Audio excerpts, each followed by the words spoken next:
It was the swinging 60s in Sydney, Australia. Respected physicist Gilbert Bogle snuck away from a New Year's Eve party with Margaret Chandler, the wife of his colleague, to a rendezvous along the banks of the Lane Cove River. Hours later, they were found at the riverside, half naked and fully dead, with no apparent cause. Murder? Accident? The police were baffled in this case that was less a whodunit than it was a what happened. This is the Bogle-Chandler mystery.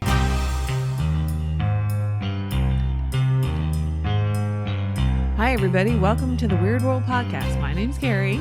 I'm Dean. Carrie sounds upset. Hey, Dean. What are we talking about today? Well, I gave you a little bit of a tease with very little detail that is actually this is one of Australia's more intriguing mysteries, and they have plenty of them. And it's maybe not a murder mystery. It could be a murder, but it probably is not a murder. It's, as I tease, is a little bit more of a what happened? How did this happen?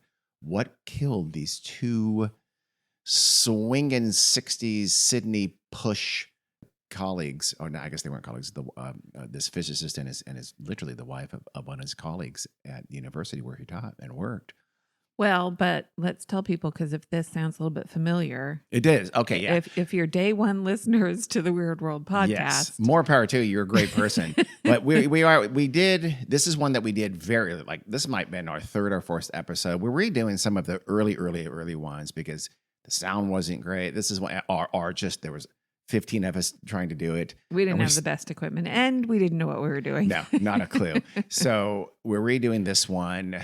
It's a really intriguing mystery, so I wanted to redo it, especially because it was one of the early ones that we did. And it's funny because I was there for the whole podcast, but I don't remember. Is that it? It'll be like it's brand new. Well, good. I guess, question mark. Yeah. It's the steaming summer in Sydney, December 1962. These aren't quite the free love days of maybe the middle, later 60s yet, but mores are definitely loosening.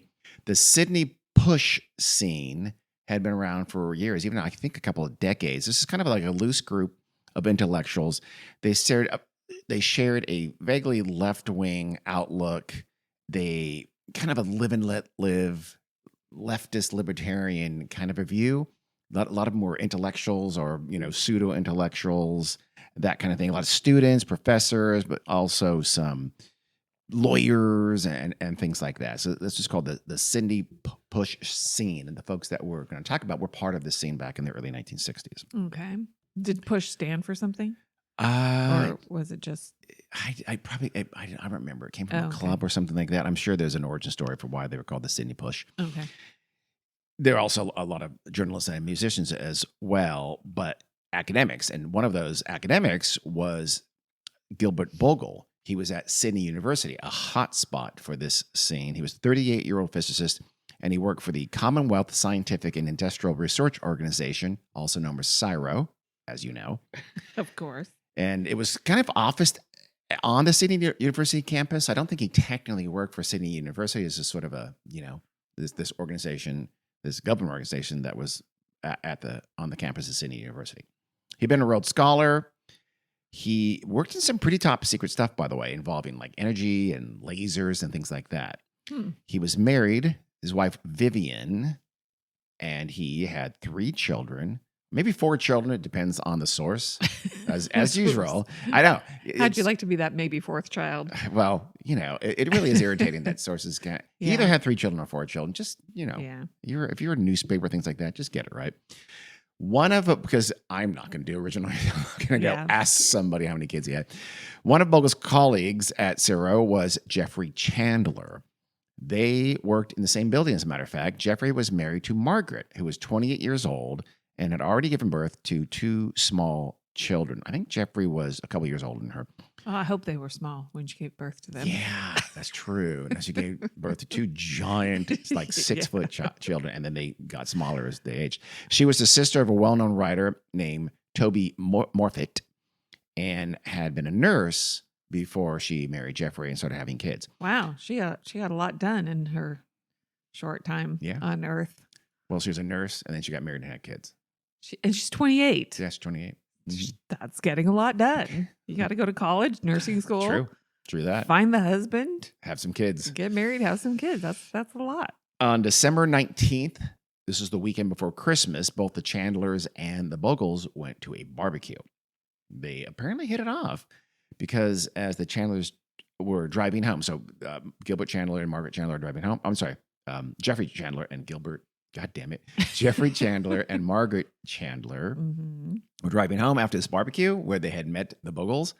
And Margaret Chandler told her husband that she found Gilbert Bogle pretty attractive. Wow. Chandler's response was, if you want to take Gib as a lover, it would make you happy. You do it.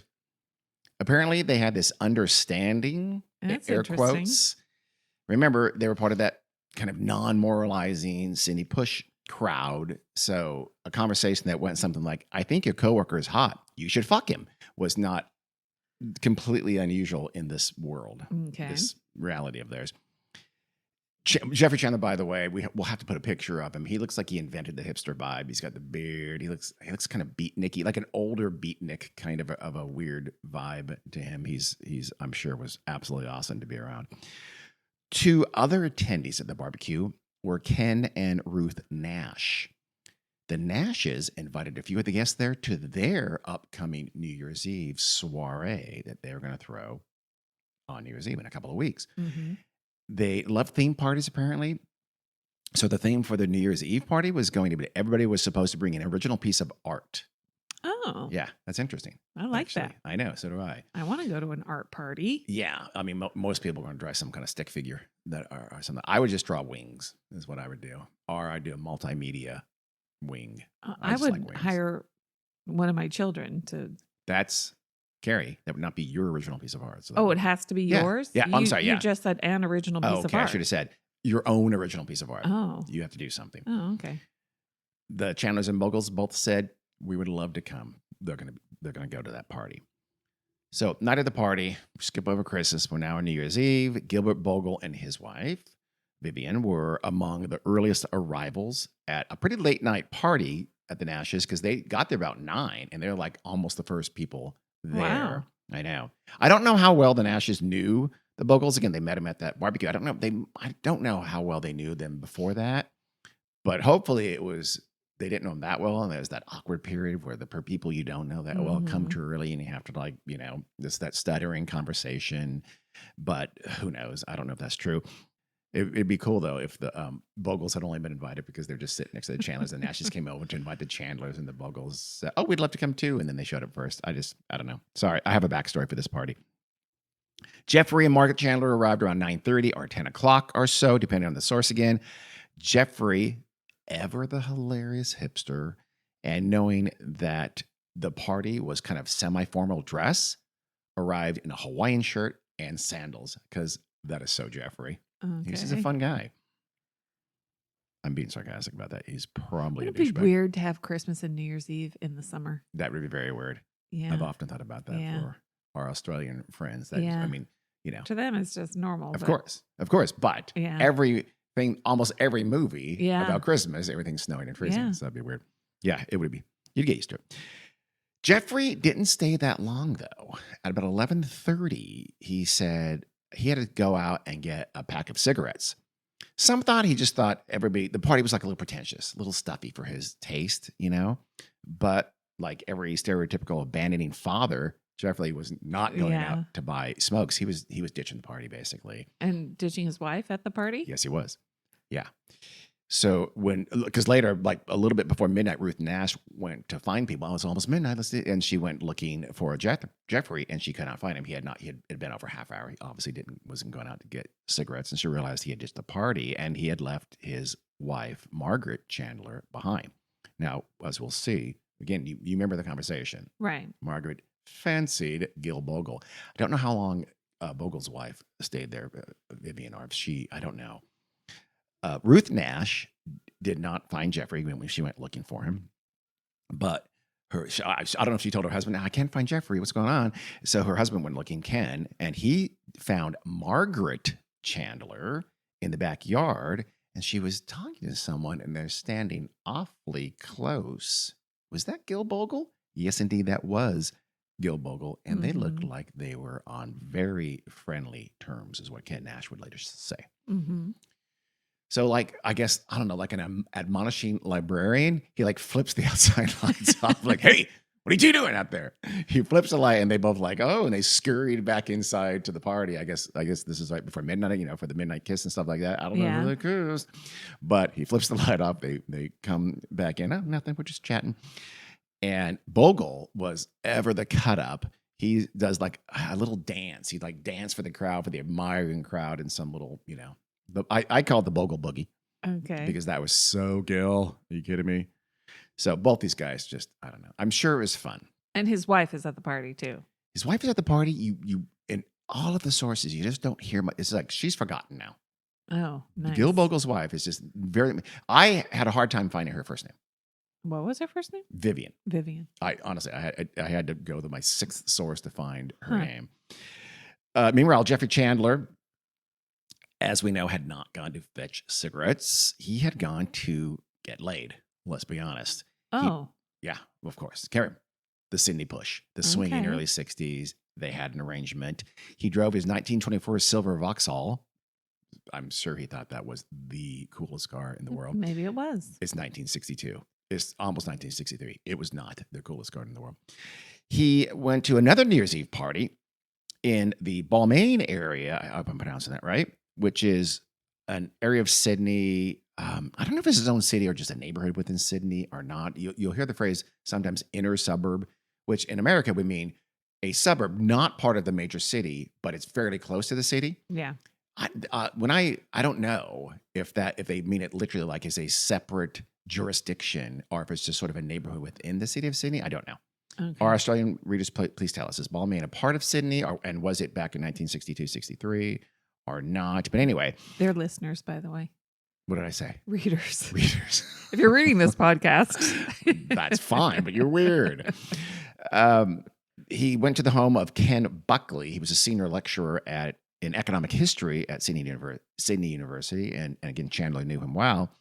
He was also part of that Sydney push scene. Jeffrey got there right around midnight, where Pamela Logan was either waiting for him or she had followed him in her car. Again, sources differ on this, but whether she was following him or waiting for him, the reason she was doing that is because they had been engaged in an affair for quite some time already. Oh, okay. This was his mistress, his lover, whatever you want to say. Uh-huh. Jeffrey then, pretty soon after he got there, he left with Pamela, maybe 30 minutes later or so, and they left the Balmain party at Buckley's house, and they took their cars. They had separate cars, and they drove to her apartment in Darlington, which is another, again, either a suburb very within the city or a part of, a neighborhood within the Sydney metropolitan area. Probably doesn't matter all that. It doesn't matter, but I really want to find out. I checked like Balmain. It said something about Balmain had, it implied to me that it was part of Sydney, but I don't know. It's really bugging me. Okay, clearly. Yeah, it really is. So Balmain, I want to know about Balmain and Darlington. Are those cities or not? Where the party, by the way, was taking place was north of Sydney. It's very clearly more in it's not part of Sydney. It's a suburb of Sydney. It's in the Sydney area, but it's not part of the city.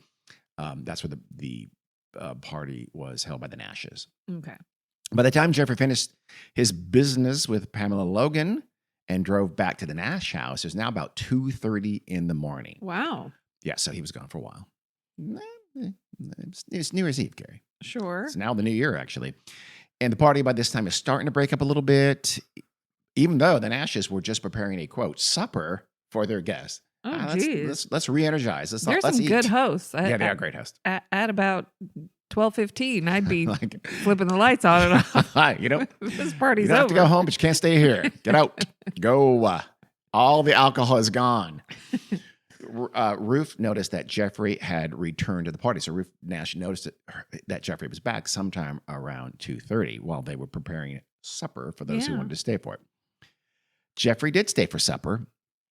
It was served about 3 or so in the morning, followed by coffee at 3:30. I would for sure not give my guests coffee at 3:30. I would give them sleeping pills. They were sobering them up, I suppose, to drive home. Is this back in the day where that coffee made you more sober somehow? Sure. Not true. Remember there was an episode of, wasn't it I Love Lucy, where somebody got drunk, so they just had to pour black coffee Yeah. down there because black coffee made you sober quickly. Yeah. Weird anyone would ever believe that. But anyway, supper at 3, coffee at 3:30. That's just how the smart set rolls back in Sydney in the early 1960s, okay? The Chandlers needed to pick up their children who were staying with Vivian's parents in Granville. That was a suburb west of Sydney.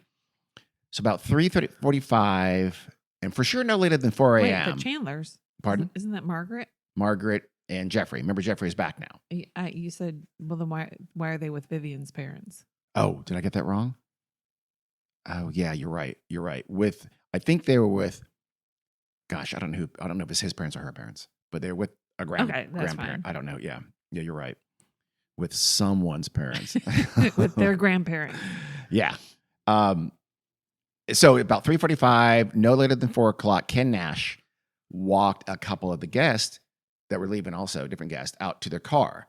When he got back inside the house, he saw that Gil Bogle and Margaret Chandler were talking with each other, but Jeffrey Chandler was gone. So Jeffrey apparently again left Margaret, and Jeffrey would go pick up the kids. Okay. And so you have to assume in that time, Margaret said, yeah, no, I'm going to fuck Gil. Yeah. And he goes, that's cool.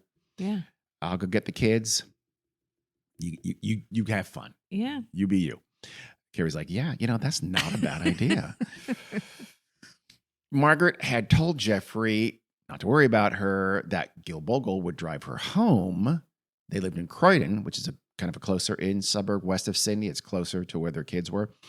Jeffrey said basically good night, and he left, apparently with the understanding that his wife and Bogle were going to have sex. So there's a little bit of a discrepancy in the timing here. Ken Nash and Jeffrey was gone by no later than 3:45. Jeffrey himself said, no, I think I left around 4:10. Not a huge deal, but a little bit of, as we're going to see, his wife is going to be dead very soon, and some people are going to look at him. Yeah. Jeffrey went out. So he went to his car and he just smoked for a little bit. He wasn't sure what he was going to do. I don't think he wasn't going to, they had to pick up the kids that morning, but not at 4:30 or 5 o'clock in the morning quite yet. So it's now the first day of 1963. It's sometime past 4. He smoked for a while in his car and decided, I'll just go back to Pamela's place. So he went to her apartment in Darling and he woke her up and he said, hey, will you come with me to go get my kids? And she said, sure. So she got in the car with him, his car. That's weird. It is a little weird. Go to hell. Get your own kids. I'm trying to sleep. It is 4:50 in the morning. His car was seen at 4:50 a.m. on the way there. The route would naturally be there. It was at the Parramatta Grant North Roads intersection. I said that wrong. I think the roads are Parramatta and Grant North. Okay. I don't know. I don't know anything about the Sydney geography very much. And there's a lot of water. And so it makes that kind of jives with what he was doing. And that's important, as we'll see later on. That's kind of important. It's kind of an alibi. So sometime at right around 5 or so in the morning, Jeffrey arrived in Granville with Pamela with him to pick up the kids. We have to wonder, did they call her Auntie Pamela? And did they ever stop having therapy? I don't know. It must have been strange for these. They were pretty young kids, but still.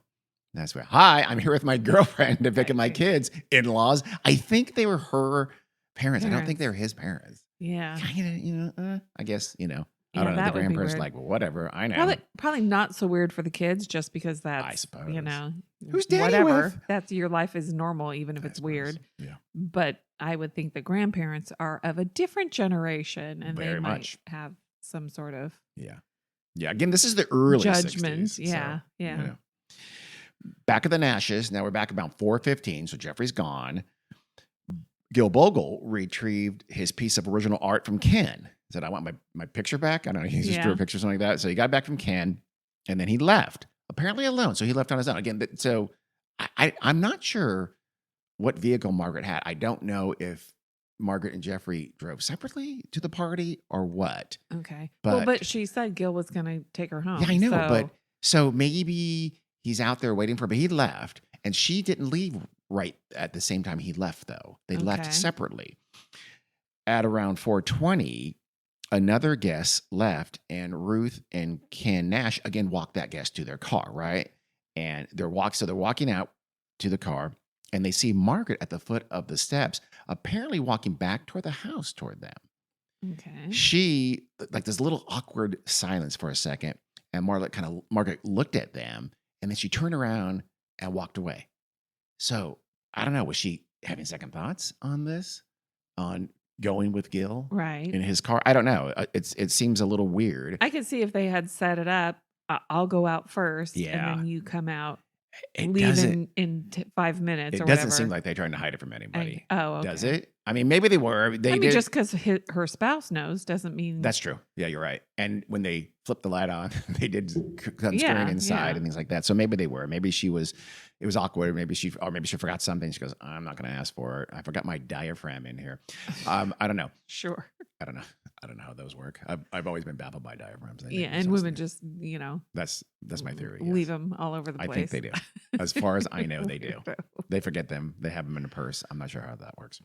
So I don't. Maybe she felt guilty. I don't know. Who knows? But what is certain is that she did get in the car with Gil, and she drove to the banks of the nearby Lane Cove River, and she and Gil parked the car. At that time, that area was known as kind of a notorious lovers' lane. Uh-huh. So it was. Again, we know what they're doing. By 7 a.m. back at the Nash's house, the party's still going on. Jeez. I know. Vivian Bogle, who got home somehow, she called the Nash house looking for her husband. Yeah. She says, "Where's Gilbert?" And they told her, "Oh no, he's been gone for hours now. Yeah. He's not here any longer." Now, she must have known. They must have had some kind of an open arrangement, Mary's too. Otherwise, no, I'm going to stay. I'll see you, in hours from now. I mean, who knows? Maybe. No, that doesn't mean they have an open marriage to Yeah, me. you're right. It could be she's got to go home Yeah. and relieve the babysitter. That's true. And maybe even, I don't know. Yeah, I don't know how she got home. Maybe she got a taxi. I don't know. But you're right. She could be okay. Yeah, I know. He was going to stay at the party. Is he still there? What? Yeah. You said he left at 4:30 or something like that? Yeah. Huh. I'm concerned. 10 minutes later, the last guest leaves, and the Nashes finally go to bed. Yeah. You're right. Absolutely the best host ever. Yeah. So, and they don't know. They probably knew that Gilbert and Margaret were, Yeah. what they were doing. So they didn't say anything. Apparently, they didn't say anything to Vivian. But around the same time that Vivian Bogle was calling Nash's in search of her wayward husband, two young men were out searching the area near Fuller's Bridge that spanned the Lane Cove River. And again, this is north of that kind of core Sydney metro area. It seems like it's more of an outer suburb north of Sydney. They're walking along the bank of the river, and they spotted a man lying face down at the river's edge. His clothes seemed kind of rumpled and weird. What do you expect if somebody passed out? They assumed he was just a drunk. He Yeah. passed out in the river, none of their business. They just walked on Yeah. looking for golf balls. They apparently, I don't know if they found how many golf balls they found, but they came back by the same spot in the river about an hour later. It's probably 8 o'clock or so. And he was still there, and it looked like he had not moved. So now they're a little concerned. They Yeah. approached him, and they looked closer, and they saw that his face was kind of a blue tint to it. Oh. And there looked like a little trail of blood trickling from his mouth. So now they're worried. They run off and get help. They Yeah. probably went home and had their parents call the police or something like that. So the police get there. They arrive something like 8:30ish, and they, the kids lead him to the body. They find Gilbert Bogle. He's lying prone. He's on his stomach. He's face down again. His pants, though, are not on. They just appear to be on. They have been laid along the back of his legs and straightened out nicely to give the appearance that he was wearing Oh. them. Okay. In fact, he wore only a shirt, shoes, and socks, and that's it. He was otherwise naked. Right. His jacket was off as well, I believe. And I believe his jacket was laid over his back like it was kind of on him, just laid Yeah. over him. And then further, a carpet was laying over his back and his butt and his pants. I'm sorry. A carpet was laid over him, and his pants were laid over that. It was very weird. And his jacket laid on top. Okay. I think the way I read it, is that the carpet was laying over him, and then they laid the Pants pants on top of the and the carpet, jacket yeah. on top of that. Like, oh, here's a guy with clothes on, passed out, nothing to see here. Very strange. Clearly, someone had placed the box and the clothes over Bogle's body. The box. I'm sorry.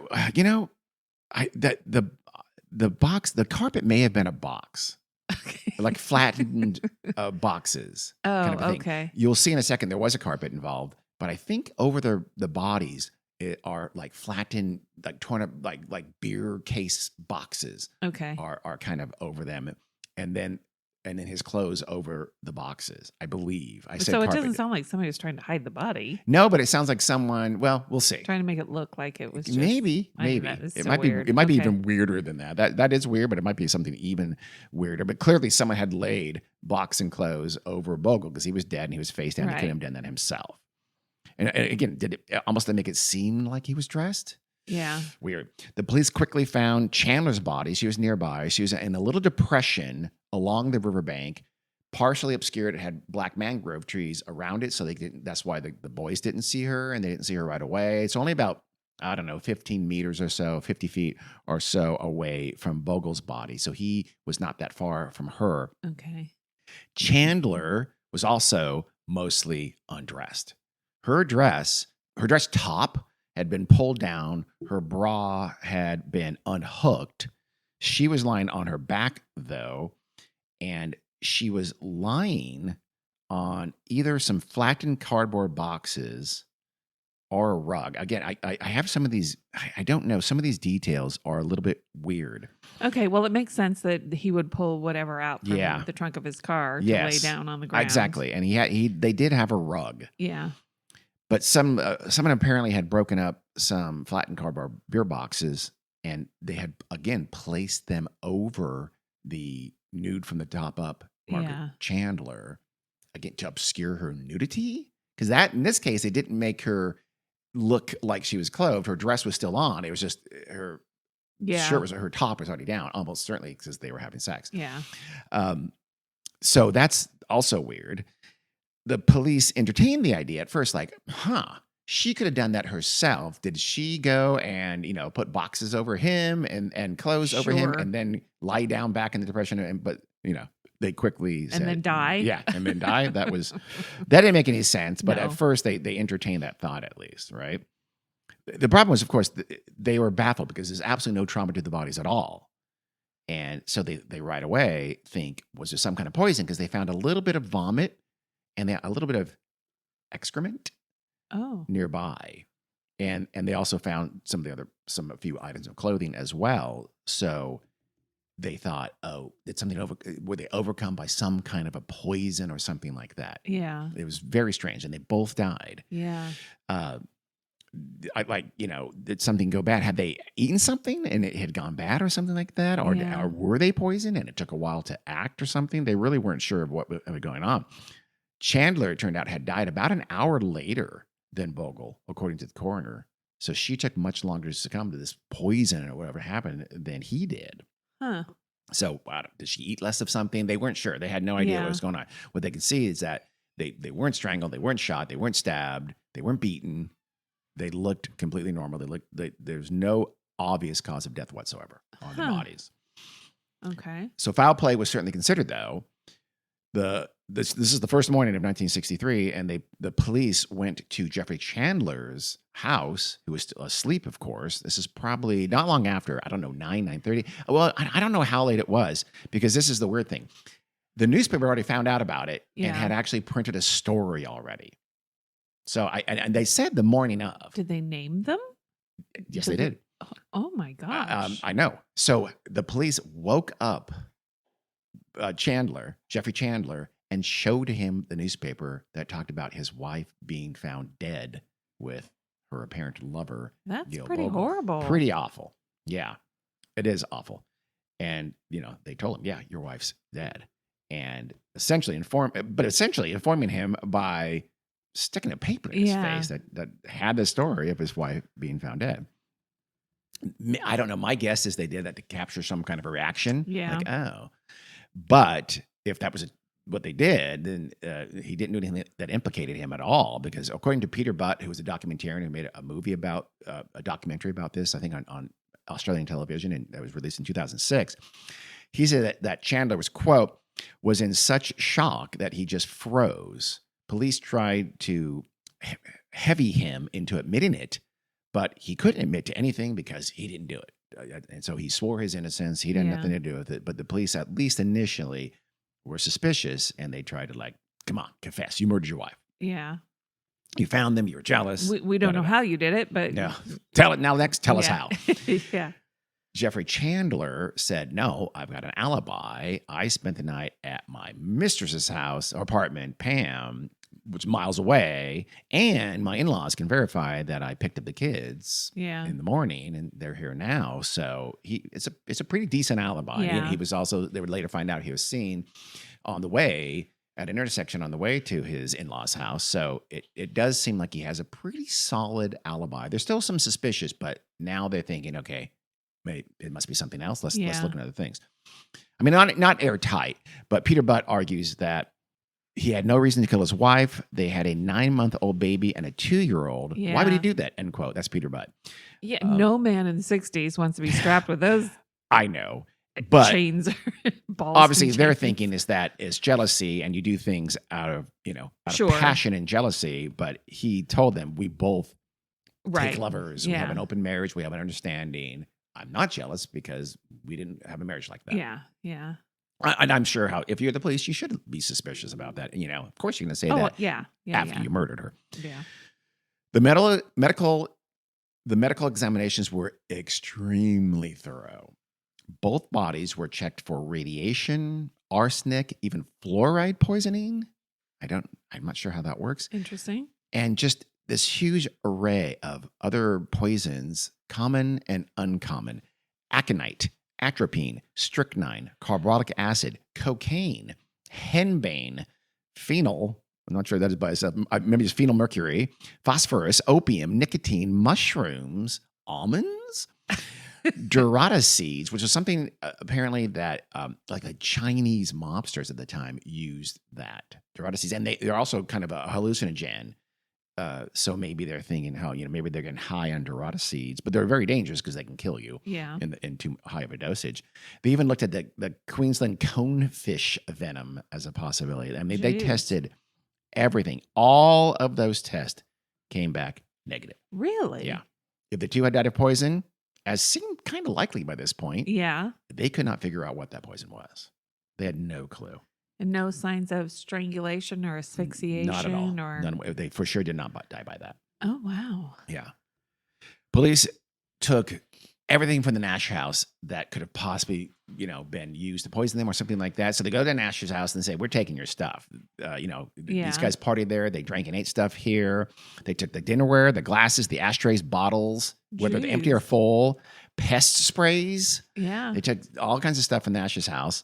And again, they tested these things and they found no poisons in them. They found or on those things. They found, so if they were poisoned at the party before they left on the rendezvous, they could not find any sense, which is not still, No, it's great that they're being thorough, but also for sure, unless they were specifically something was put in their drinks only, it wasn't like something accidental because. But if someone's murdered them and they put poison in their 2 drinks and then they're smart enough to take those glasses with them, I don't know if the Nashes had an inventory and said, we are missing 2 glasses. Could have been red Solo cups. Did they have red Solo cups in 1962? Probably not. Probably not. The Nashes are classier than that, Dean. Yeah, you're right. You're right. They're very classy. They had the good crystal out. Oh, probably. For sure they did, yeah.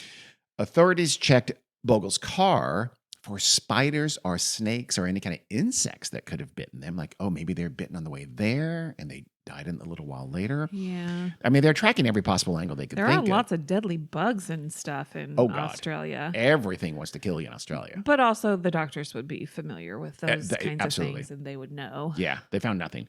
They did determine that the carpet that covered Bogle was from his trunk. Oh, did I say? Yeah. So I think there was a carpet over Bogle. Yeah. So yeah, and it was cardboard box over her, flattened and over her. Okay. There may have also been cardboard boxes over him. I'm not sure. Again, the sources are kind of not perfect on rendering those details. But he did, so which makes sense. I mean, we've got to lay on something out here. His keys were found behind the visor, still in the car. So it's possible, I guess, that someone could have, retrieved the carpet from the car and put it over him. It's more likely that he, I'm sure they took it out there themselves. Yeah. By the end of the investigation, the lead toxicologist had spent over a year, spent 13 months just testing and retesting. He was tireless. He worked like nights and weekends. Yeah. It became an obsession with him. And he needed Dr. G. Yeah. Well, Dr. G probably would have been stumped too. Nah, she would have figured it out. Probably. Filmmaker Peter Butt, he made the documentary I mentioned in 2006. He wrote that the toxicologist, quote, he spent 13 months literally day and night. He wrote, he went through every possible poison looking for the killing agent. He spoke to experts around the world, in the FBI, in Britain. They couldn't help him. It was his last case. He had to give up after that, the failure of not being able to find the answer, unquote. Yeah. So it just like ruined him. He obsessed over it and it wrecked him. The formal inquest was held in May 1963, a few months later. And again, they couldn't shed any light on the mystery of how Bogle and Chandler had died, let alone if someone else had been involved. There was semen found on Bogle's jacket, and I think a little bit of his body too. But the coroner testified that Margaret Chandler, had not had intercourse that night.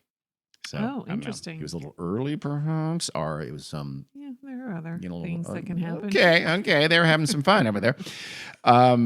Ultimately, the coroner, his name is J.J. Loomis, he said that both had died of, quote, acute circulatory failure.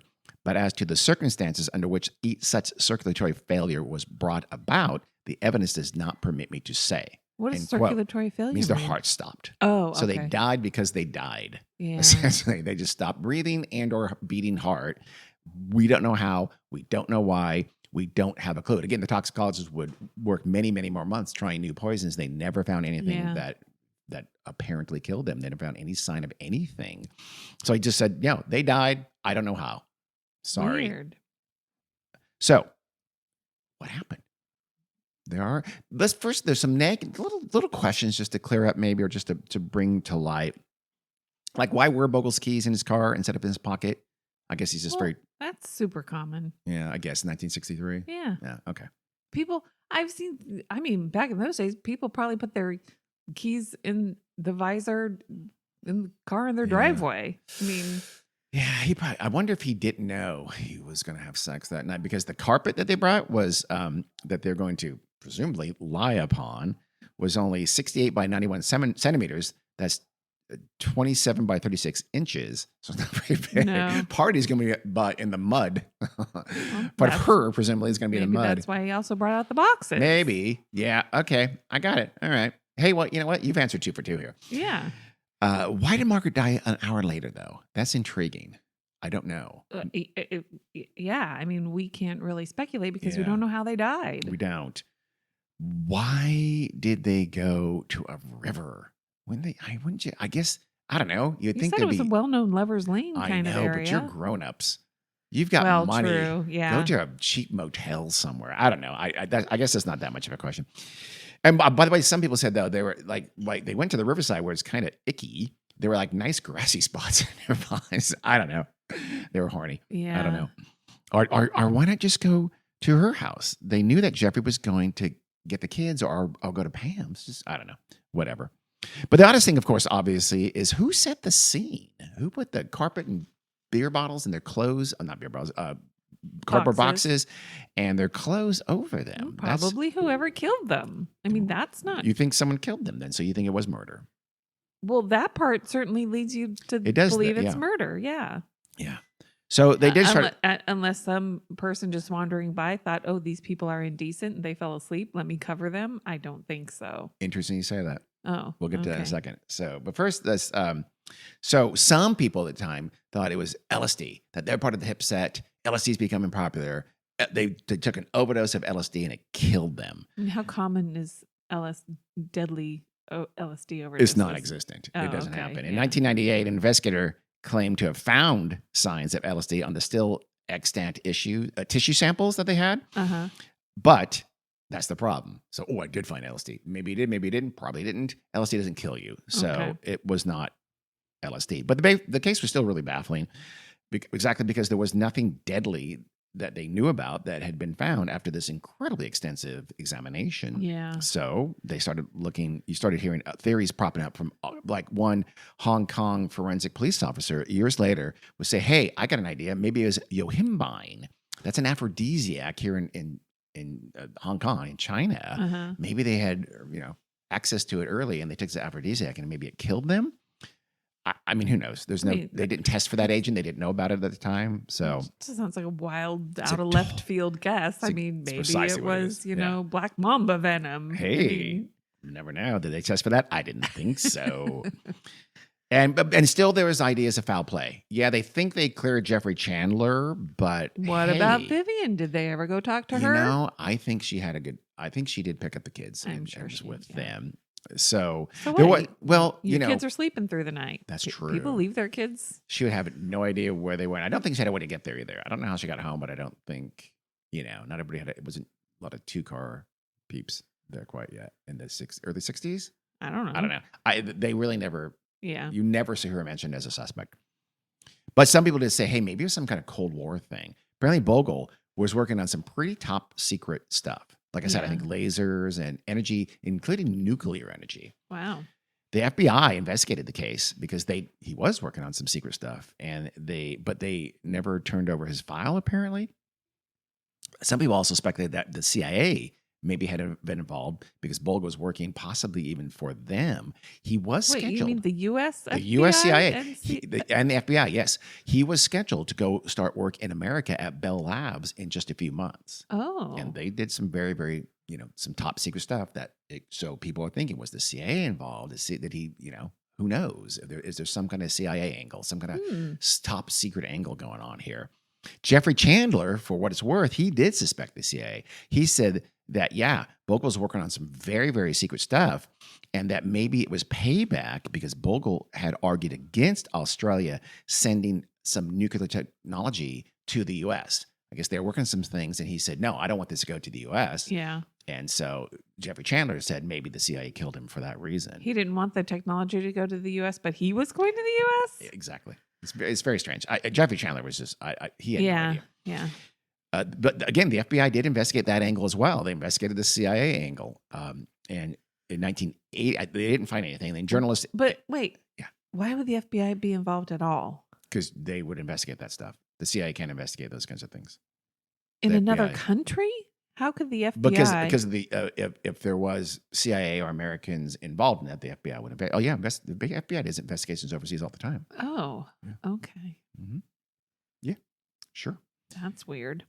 So if there's an angle, that American connection to it in some sense. So in the 1980s, some journalists found out about that. I guess it wasn't known at the time, at least not publicly.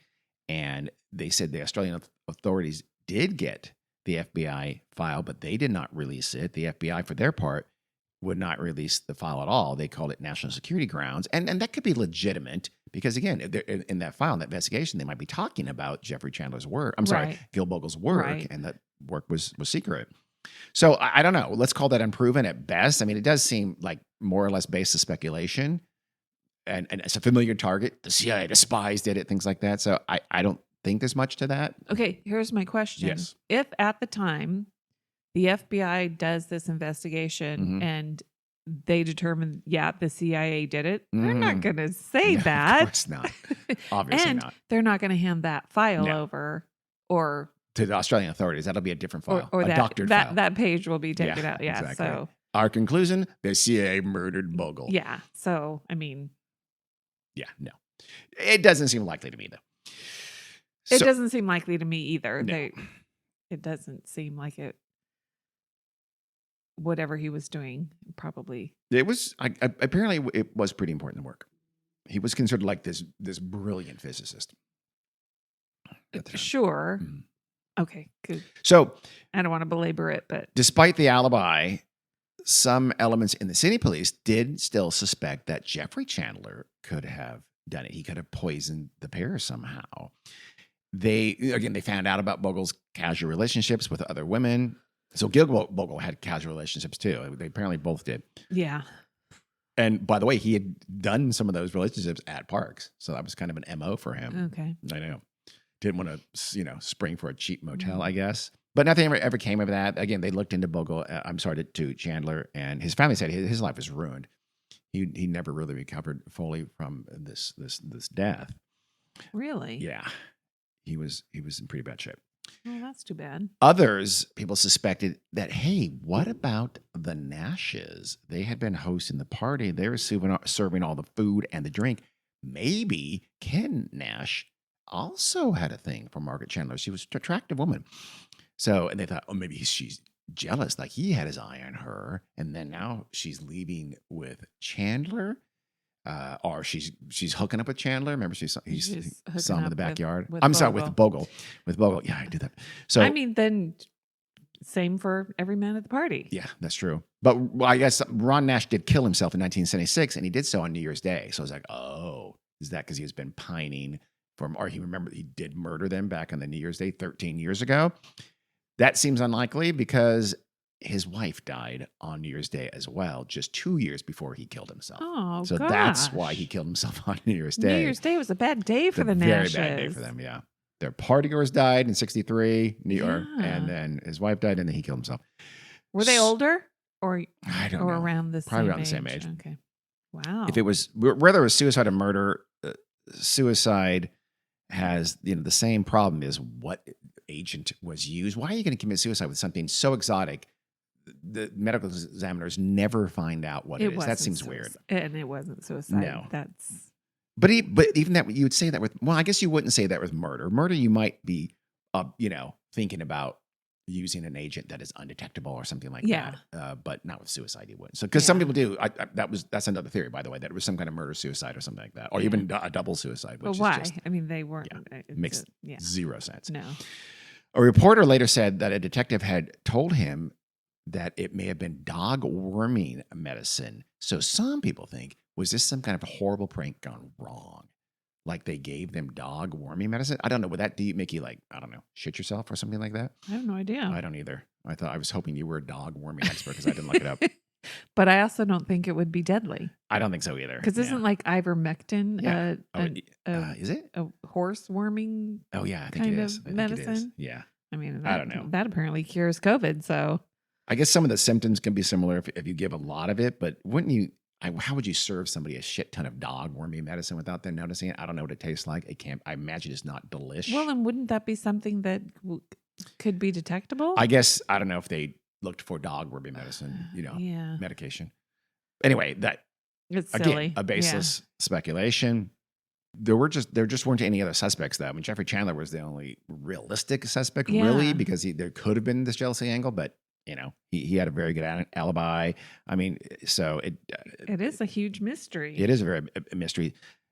And they even looked in like snakes and spiders, but not only was there no sign of a bite, but the Australian authorities are very, very familiar with those kinds of venoms, and they didn't find any of that. So what the hell happened? Well, there's actually a pretty damn good explanation. This was Peter Butt's explanation, the documentarian, who first kind of discovered it and developed it and made his movie about it and has further investigated it since. And he makes a pretty compelling case. Is essentially they died by kind of a toxic cloud. And the culprit was hydrogen sulfide. How it was delivered to them was essentially that river they were right next to just had a burp, a massive burp, and it spewed out a great quantity of hydrogen sulfide. Is that possible in a river?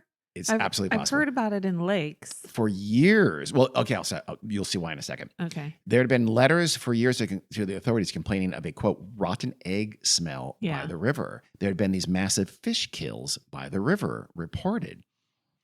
But Peter Butt said, quote, he had discovered that there was this whole history of this river where hydrogen sulfide gas was emanating out of the mud. And it had been doing that throughout the 1940s to such a degree that the local council were going to have to evacuate the houses near the river because people couldn't breathe at night, end quote, which is one of the things. Breathlessness is one of the characteristics of hydrogen sulfide poisoning. So a study found that it was the bottom of the river. The muddy bottom of the river was saturated with hydrogen sulfide. Almost certainly, there's a nearby factory upriver. It was a flour mill. It had been there since the 1890s. Yeah. And I guess that chemical was used in their processes. And so it had all settled into the mud to like a 20-inch depth. Wow. So tons of hydrogen sulfide was saturated into that black, muddy bottom of the river. And here's the thing. There was a weir right by the bridge where the Bogle-Chandlers had settled down. What's a weir? A weir is like a dam, but it doesn't go all the way up. It slows the water down. Oh, okay. And you'll see kind of a little bit of a rush on the other side, on the downriver side of the weir. There was a weir right there. So the river became very slow right there. That's how that sulfide could settle. Yeah. And for whatever disturbance caused it, it can then burp up this massive gaseous toxic cloud of hydrogen sulfide. I remember years ago reading an article about a lake, I think it was somewhere in Africa, where they knew there was a huge gas bubble at the bottom of the lake, and it was only a matter of time. And it was going to be a huge, because it was so huge, it was going to like kill the nearby villagers or something. And that's happened. Where I villagers know. have been killed. I know. And I was so concerned about that. I don't know the name of it or where it was, but that's how I learned about this. Locals had reported there was some kind of disturbance in the river because they saw like a churned up blackened kind of water there. And at that time, on that same day. Oh, okay. And it was kind of a little bit cool, and there was no wind. So that could let the fumes build up at the riverbank and kind of stay there and go low to the ground. At the time, the coroner suppressed that. Remember, I told you there was semen found on Bogle's clothes and his body. He suppressed that for some reason. I guess like, we kind of, I don't want to avoid embarrassment or something. I guess so. Besmirch their reputation. But what that does is that indicates that we know they were having sex, and that indicates that they were overcome very quickly. Which also again fits with a massive amount of hydrogen sulfide in there. It fits with that as well. A witness would come forward to a psychologist in 1965. So 2 years later, a supposed witness tells her psychologist that, hey, I've never told anyone this, but me and my girlfriend, we were also there at this Lover's Lane at the time that Bogle and Chandler were there on New Year's Day, or the early morning of New Year's Day. The girlfriend was dressed as a man. And apparently this was also later by authorities looked into this case, and they verified that on the scene was a voyeur in the area who was initially a suspect, kind of an early suspect. He said, no, I saw these two women there too, and one of them was dressed like a man. One of the pair forgot her purse, so they went back and to the car, I guess, and they saw Bogle and Chandler arrive, and they kind of, watched them get it on for a little bit.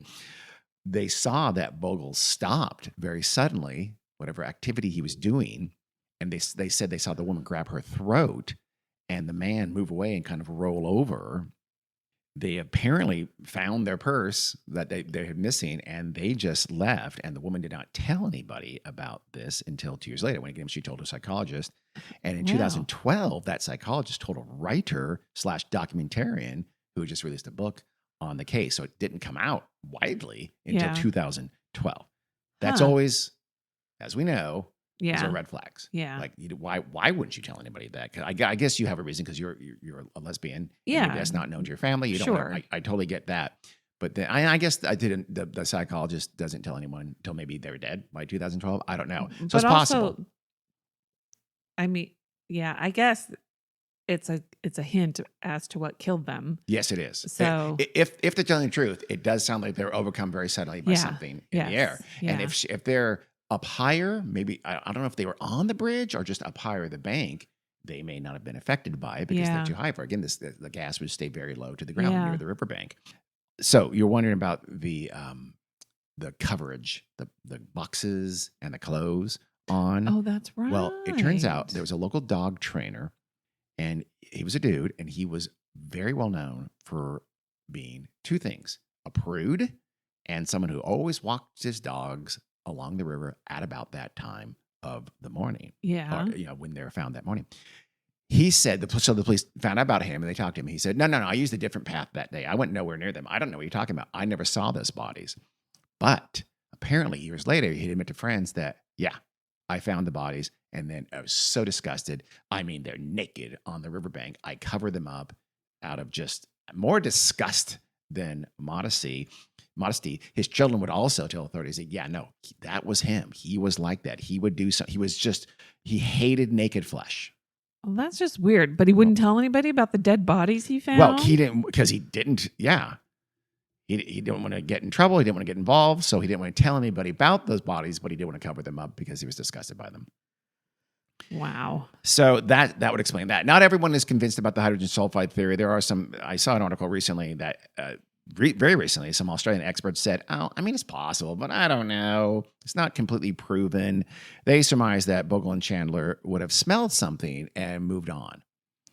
Quote, as a healthy skeptic, I'd say, interesting theory, but why didn't they smell the gas? Because it's pretty disgusting. That was a forensic pathologist named Dr. Christopher Lawrence. He's with the Tasmanian Health Department. I'm going to guess that Dr. Lawrence has never had sex by a river at 4 a.m. I don't know.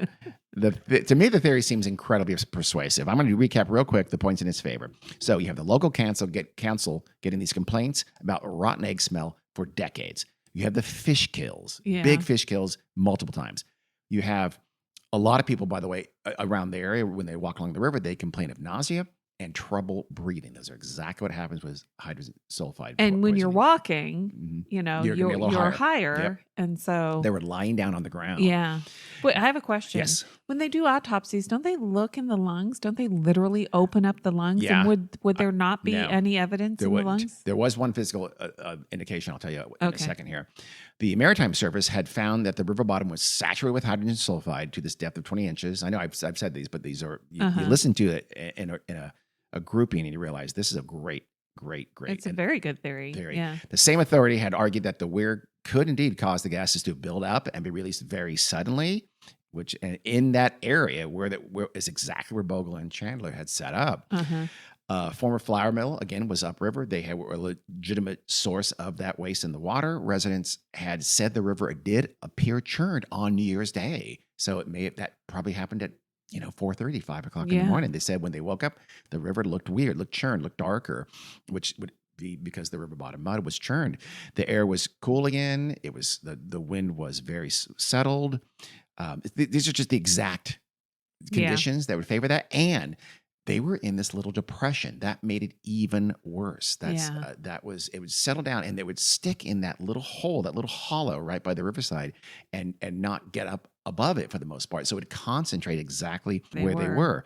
And both bodies did have like some little abrasions and they saw some shoe and knee prints that to the police indicated that maybe they had tried to get up and get away, but they had been disoriented very quickly. It's not conclusive, but it certainly it fit with it.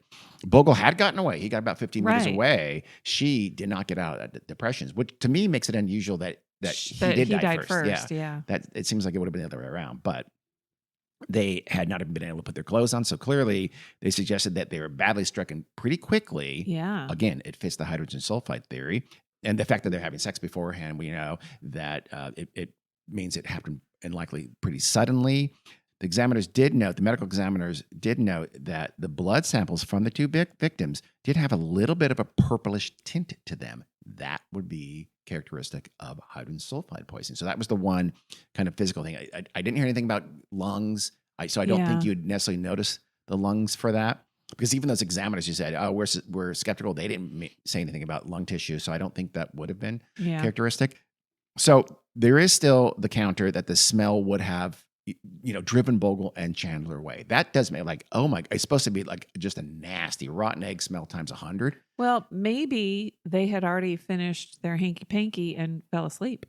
That's possible, but still, if the witness is to be believed, they were still going at it when they suddenly were stricken.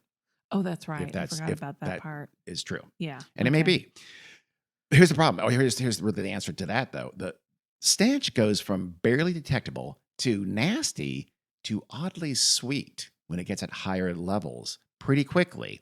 At very high levels, about 100 parts per million and more, it effectively shuts down the olfactory nerve and you cannot smell it at all. It becomes invisible to your nose at a high enough dose. So if you stick through the icky part of it, it goes away. You think it goes away. It goes away. It's like, oh, what was that? Yeah. You know, and if the gas emission was due to like the sudden burp in the river, and then it was right next to them, it is going to pour gas on them. It's going to stick to this. It's going to stick in this depression. Yeah. It's going to say, what the hell is that? And they're like, I don't smell anything. It smells like a sweet.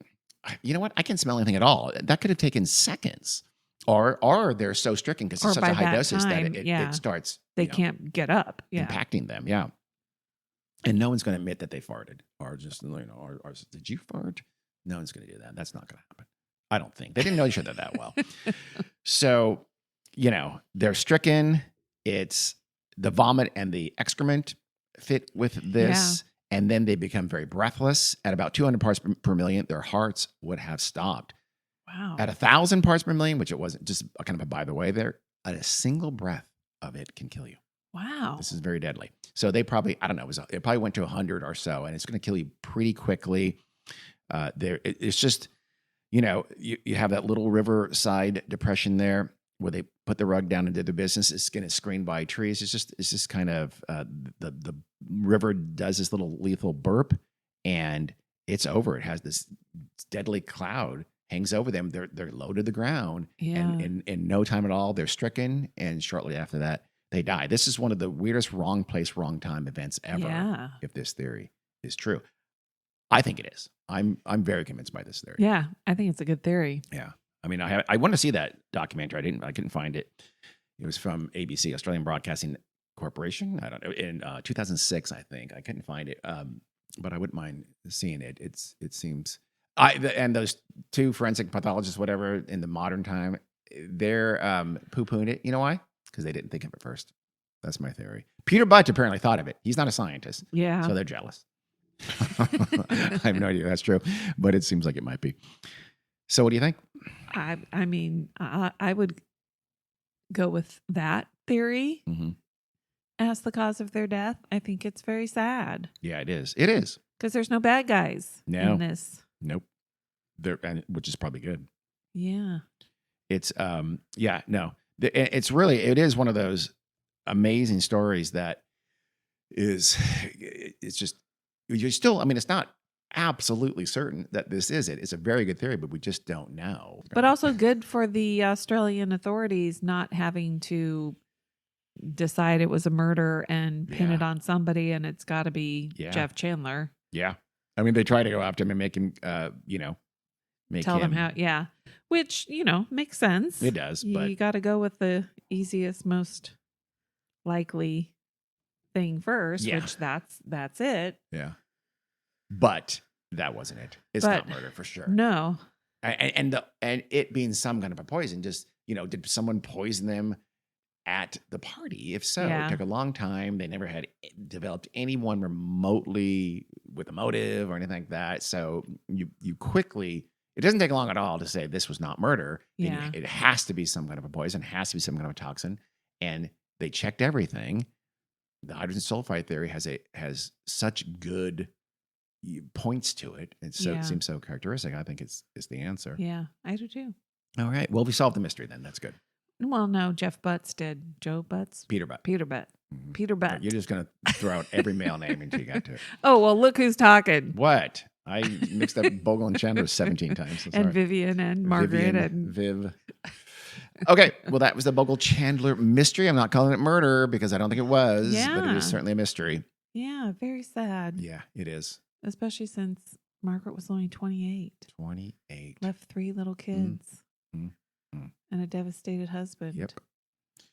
Well, they had 3 or 4 kids, possibly 3.5 kids, the Bogles. So devastated family there as well. Them too. And Vivian probably didn't even know what he's up to.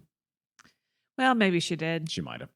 Apparently, he was not uncommon to come home with leaves in his jacket. So yeah. Yeah. She probably got remarried. Yeah, I think she's fine and had a happy life. I absolutely agree with that. Yeah. All right. Well, thank you for listening. Until next time. Thanks. Bye.